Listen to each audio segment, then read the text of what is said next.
Welcome to this latest edition of the Real World Podcast, episode 901. As we continue to look back on seasons 1 through 3 of the epic hit show Snowfall. This episode is season 1, episode 7, called Cracking. Cracking, yeah. Interesting title, I get it, but it was a little curious. I thought it was a little curious title, but I get the title. We're now through 7 episodes through season 1. Just a quick recap. Hope everybody out there is having a great day. As I record this podcast on a Wednesday, you'll get this on a Thursday. So just give you that update. We'll be back after like a week of a little mini vacation, but always good to be back with you guys talking about Franklin Saint and Jerome and company.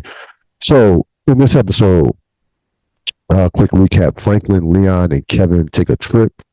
Gustavo becomes a partner, and Teddy Mac attempts to clean up Alejandro's mess. If you remember, of course, transpired in episode 1, Alejandro killing the girls, lying to Teddy. Teddy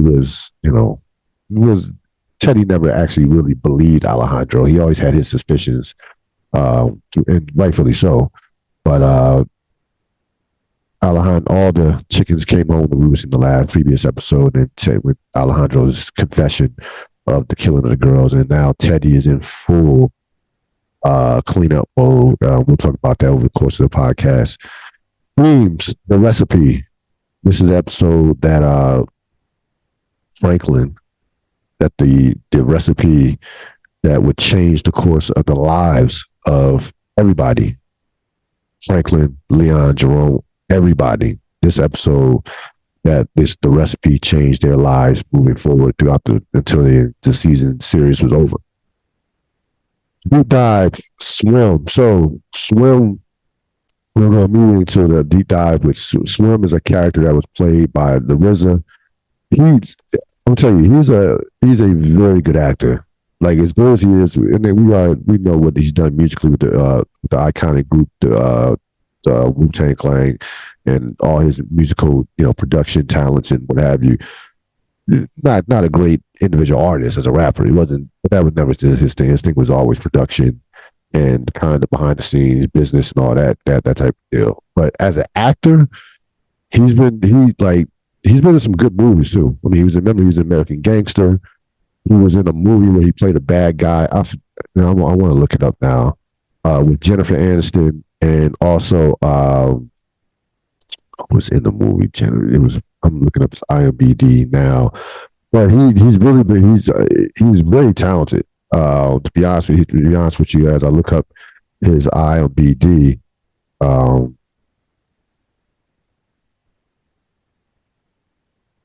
he plays in this character. He plays, of course, I guess you can call him the drug kingpin of a small little town in San Francisco, where you remember where Franklin, Kevin, and Leon go up to. So initially, the deal was supposed to be made. They were supposed to be making a deal with Franklin's, with Kevin's pupils, one of his family members. That ended up falling through. We'll explain more of that, and then you see Franklin meet up with this guy named Swim, who played by the RZA, who was teaching showing Franklin how to cook a recipe that Franklin will take take to a whole nother level in terms of him as a future up and coming kingpin. This just is a game changer. So Swim is an interesting dude from the standpoint of he's charismatic. He says, assuming some money, assuming some pussy. You saw that, you hear that line. He recognizes, you can see like the vision that he had.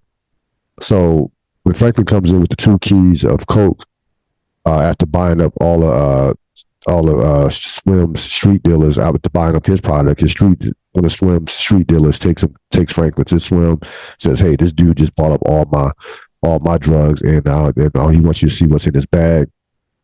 And Swim, after they finished cooking, Swim says, "Hey, no, we got one last cook." So he gives Franklin basically a step-by-step process in terms of cooking crack. This crack will be cheaper and profitable. Franklin immediately able to recognize the vision, recognize what this potentially has. Swim is a user, which is rare. Once you get to that level, remember the famous Biggie line: "Don't get high on your own supply." He tries to offer Franklin some. Franklin's like, "I'm good."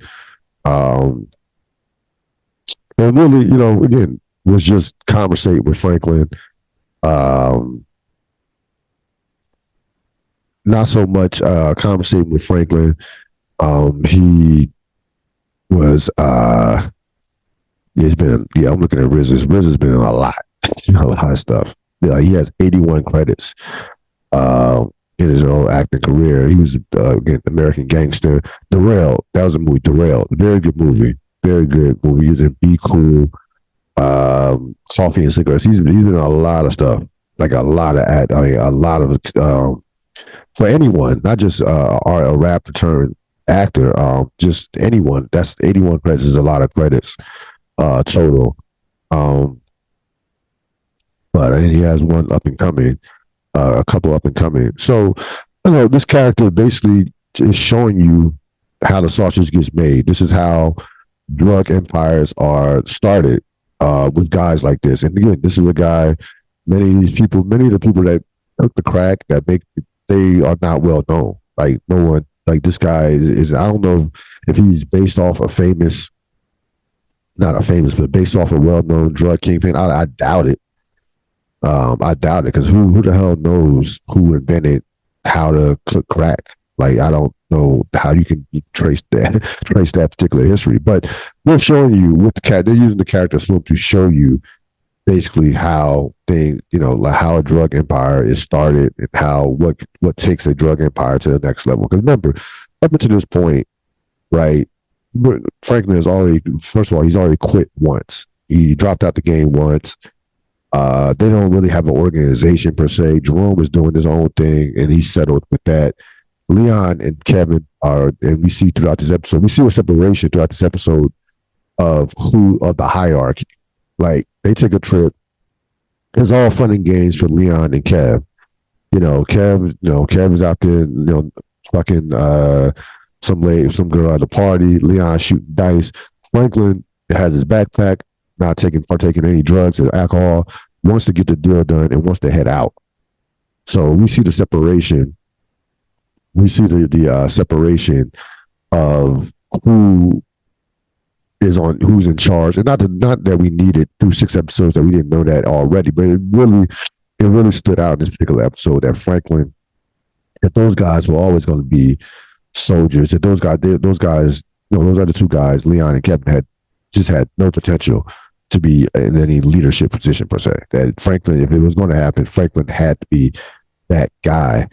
And again, it stood out in this particular episode, and Franklin immediately pivots when he sees an opportunity come about. Franklin immediately pivots. Let's look at best scenes now. Pedro and Lucia. So Lucia tells Pedro, "Look, I made Gustavo a partner. Means that so a third of the business is Gustavo's now, and frankly, rightfully so. Gustavo is the one that's been risking his safety and life on the line a couple of times to save Pedro. In essence, they wouldn't have their business they would be in deep shit if not for Gustavo, with some of his connections and some of the moves that he's made over the past couple episodes to help put them in a position to where they can distribute cocaine, pay people off, and have stealing from their uncle, from Pedro's father, Lucio's uncle. So Gustavo has more than earned his position to have a piece of that business. Lucille smartly gives it to him. Now Pedro is pissed off because Pedro sees what all of us know is that's Gustavo and Lucille have a thing. He catches them having sex, and then asks Lucille, did you fuck him? She denies it. So now at this point, there can't be any trust between Pedro and Lucille. Lucille denies it. She doesn't, it's both. Pedro's not wrong in saying, hey, you do like him, because clearly she likes him, but she also, she's kind of keeping them close though, with using what's between her legs to keep them close, using the WAP to keep them close. And let's be honest, like he's more likely not to do something stupid if they are involved. But this is more about business though.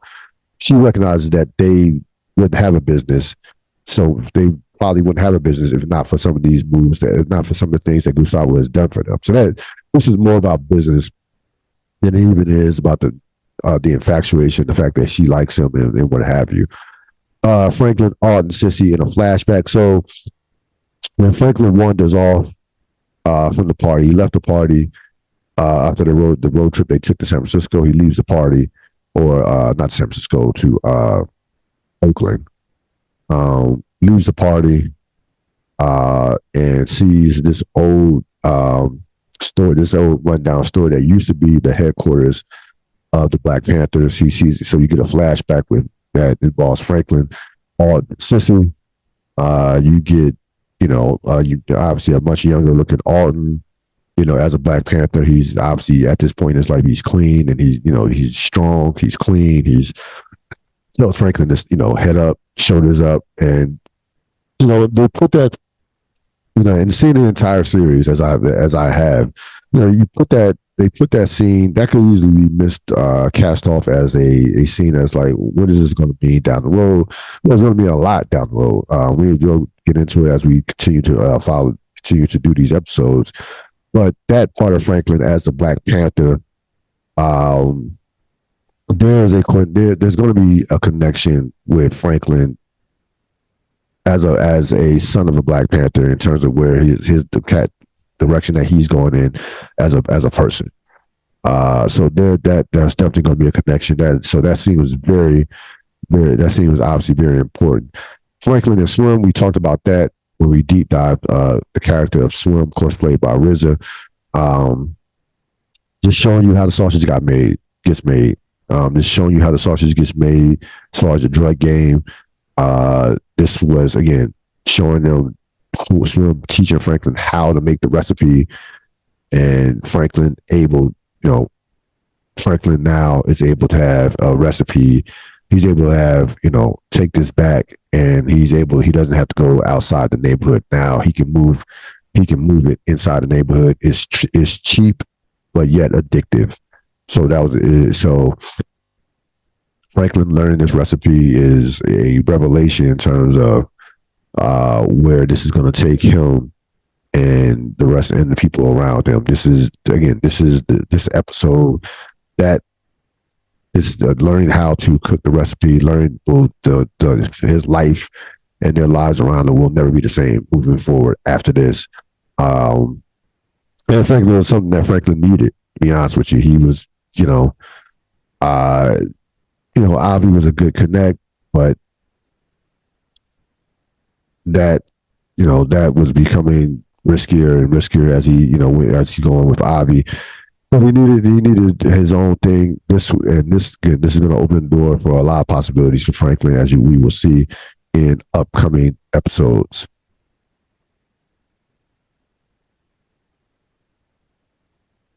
Episode MVP, I have to say Franklin. I think Franklin is episode MVP based on the fact that he was able to pivot, able to stay disciplined as a leader. Still, because you got to remember, these are still teenage boys. Like Franklin, Leon, and Kevin are still teenagers. Franklin's still a teenager in his own right. But in this episode, I think Franklin kind of got his mojo back from a standpoint of staying focused, being able to pivot on a dime to change his mind about what moves that they were going to make.